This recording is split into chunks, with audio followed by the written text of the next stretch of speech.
Hello friends, neighbors, John your whiskey neighbor here. Welcome to the Nook. It's Sunday and it is the weekend before Christmas.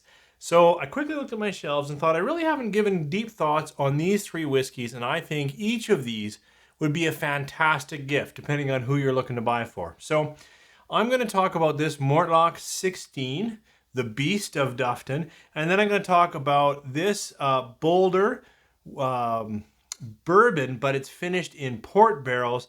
And then I'll end with a local Hansen rye, but it's a distiller's edition. This one is French oak wine and port. So actually there's a fair amount of, sherry, port, and wine influence going on up here. I guess that's my palate, but each of these could be a really good gift. So why don't you pour something and come back and I'll share my thoughts across these three great whiskeys. 3, 4.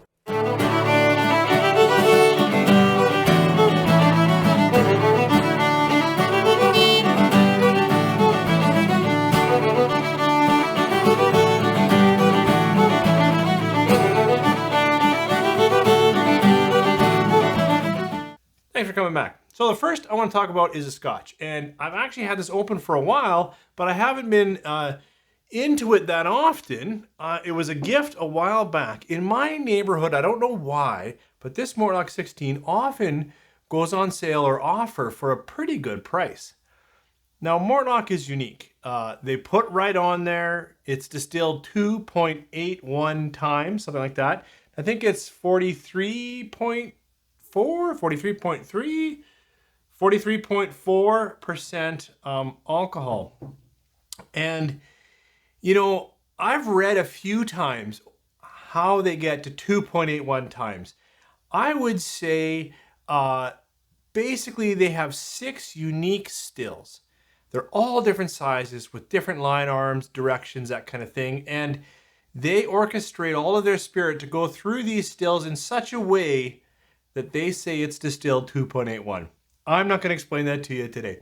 This is 16-year-old Scotch, aged entirely in sherry, ex-sherry oak.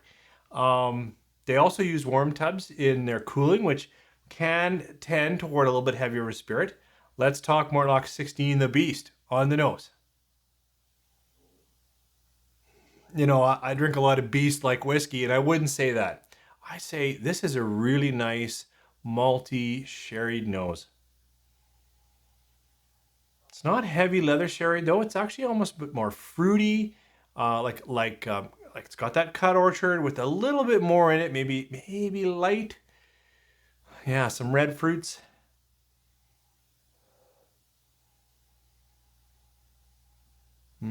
It's just a really good nose. Try it on the palate.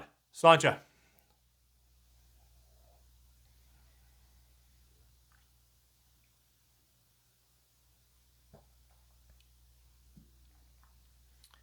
I haven't had a lot of 43, 44% scotches in a while. This one can slow me down.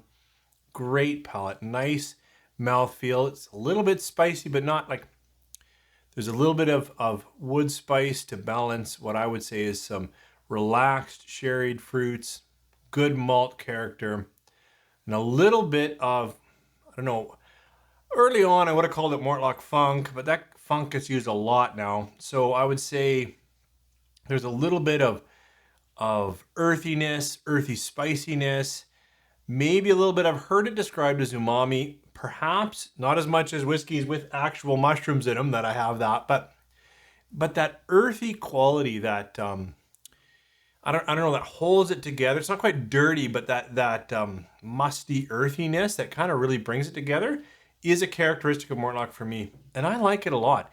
As I said, this is often reasonable. It's a quality dram. It makes me relax and be contemplative. This is a great one to sip while you're reading. I don't want to put too much character into it, but this is good. It's sherry done well. It's not overpowering sherry. It's not too sweet though. If you like a lot of sweetness, you're not going to get that here. It also doesn't have really a lot of smoke or char or something like that. So if you're looking for some Islay or peat influence, don't get this either. But if someone you know is a Scotch drinker and they do, you've seen anything on their shelf that has a bit of sherry in it, I would say this would be worth a try. It's a good dram. So now I want to talk about this single malt from Boulder. I think in the opener I made a mistake of calling it a bourbon, and I apologize. This is an American single malt, so it's all barley, just like this one. But this from Boulder has actually been aged for 3 years in new American oak, so it's got that oak backbone with the 100% barley, and then finished for, I believe, 9 months in export barrels. Released at, oh shoot, I don't know. Oh, 46. I was gonna say, I know it's 46. And it's a rich, dark color. So while we are in, single malt, so all barley territory, much younger, it's going to be, let's say 4 years. It's not that versus 16. And here we've got, ex-sherried barrels, whereas this has 3 years in new oak. This is far more sprightly on the nose.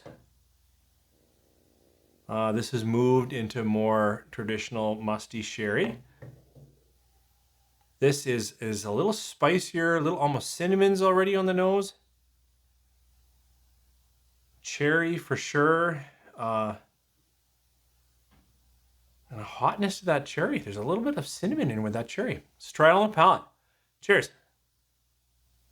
Boulder puts out a really good American single malt.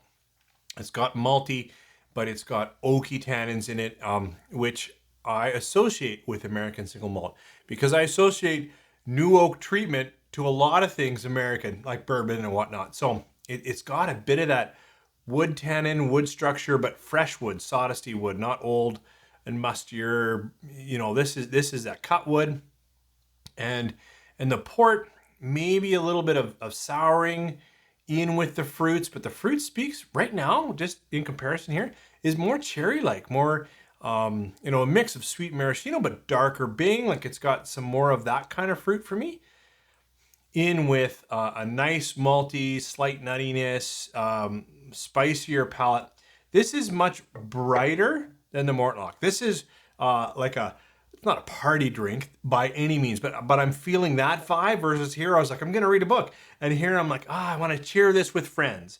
So here I would say if you've got a friend, and I should have caught that it was single malt. Like I did know that, but I wanted to pick a bourbon for this lineup. So I'll have to come back and do another video for bourbon friends. But this single malt I think could be or should be on a Christmas list if you're looking for someone who's a little more adventurous in whiskey, because American single malt really doesn't satisfy, I would say, Scotch drinkers because it's got so much of that new fresh oak, and it's not bourbon because it doesn't have that corn backbone or that rye height because it's all barley, but it is a very flavorful whiskey and really should be tried. Now we'll try a Canadian. Now this is Canadian rye. I believe it's 100% rye, but it's got some unique treatments on it. It has been aged in French oak that used to hold a red wine, and then it's finished in port cask as well. So it's my second port up here. It's released at 47%, and like the one before it, natural color, non-chill filter, and rich, dark color. Those would have to compete. They're both very, very dark, but this, Hansen is putting out some really excellent ryes, but this is rye with a fair amount of cask influence on it. Let's try it, nose and palate. It's funny how I really actually get almost more red wine than the port. This sweet cherry. This has a red, I'm gonna say a red wine influence with, there's something else going on right now. I'll come back to the nose after I take a sip. I have cleared my palate, but I think I want to acclimatize a little bit to this. On the palate, cheers. The palate for me has a lot of cask. It's got a lot of red wine, but it's got some port going on in there. It's got a little bit of sour nature. I think it was described by someone else as rhubarb, and when I saw that, I can't get that out of my head. There's a little bit of rhubarb in here. But there is a nutty, but burnt oak. Not burnt oak. How can I a dark, a little bit tannic oak, a little bit dark tea and oak combined, or tea bag left in your tea a little bit, or sip. I can get at the rye if I really go for it, but this release is all about the cask. Now, I'm being a little bit critical of these up here, more relaxing, more fun, and an exploration of casking and what that can do to 100% rye. There, I got a nice drying finish.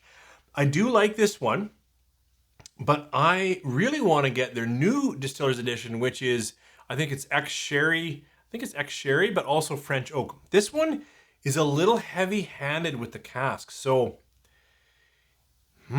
I did pick it because I really haven't talked that much, and I think it makes a great gift, but I'd almost want to go to the distillery, see if I could get a taste of the sherry and see if I like that a bit more, if it's a little less cask, because I like their rye. What I don't have in front of me, I've had a sip of it, is their 5-year-old cask strength rye. I have had their 3-year-old rye, like that a lot. Here, I want to recommend Hansen almost more than this one, unless you really like French oak and wine finish. Then this would be a good pick. So I'm going to have to shoot another one because I missed getting a bourbon. I put an American single malt up here. And while I'm recommending Hansen because I think they're quality folks and this is a tasty release, this one you should probably try to get a taste of first in their distillery if you can, if you're in the Edmonton area, because it's a little bit aggressive with the casks. I can just recommend this. You can find the beast. I think this Mortlach 16 is a fantastic Scotch and should be on yourself. Thanks for joining me here, and I hope you're finding all the right Christmas gifts and all the time is lining up so you might get a couple of days just to relax with friends and family or yourself and a good book. Thanks. You guys take care.